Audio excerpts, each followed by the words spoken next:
كلان بحیثیت خان ثانی صدر صاحب خان سلیمان خان کلان مبارکبادی پیش کیے ودا ای تینا مخلوق تینا عزیز کریم تکلان مبارکبادی پیش کیے اور دعا کی اللہ نے کل ہدایت کے نبی بلوچ قوم نا حق کی ہدایت کے ایسے بھی دعا کے دعا خیر کر کرتے الحمدللہ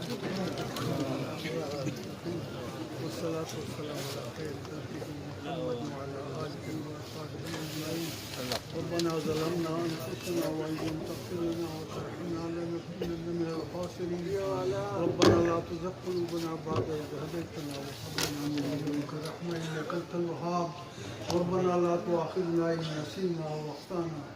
ربنا ولا تحمل علينا إصرا كما حملته على الذين من قبلنا. ربنا ولا تحملنا ما لا طاقة لنا به واعف عنا واغفر لنا وارحمنا أنت مولانا فانصرنا للقوم الكافرين.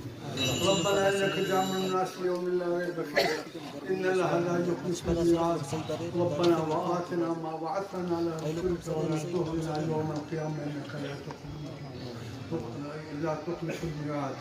اللهم اشغل الظالمين بالظالمين والفاسقين بالفاسقين والمفسدين بالمفسدين والحاسدين بالحاسدين والكافرين بالكافرين والمنافقين بالمنافقين واخرجنا من بين الصالمين والظالمين.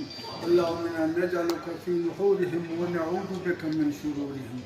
اللهم انا نجعلك في نحورهم ونعوذ بك من شرورهم. اللهم انا نجعلك في ظهورهم ونعوذ من شرورهم.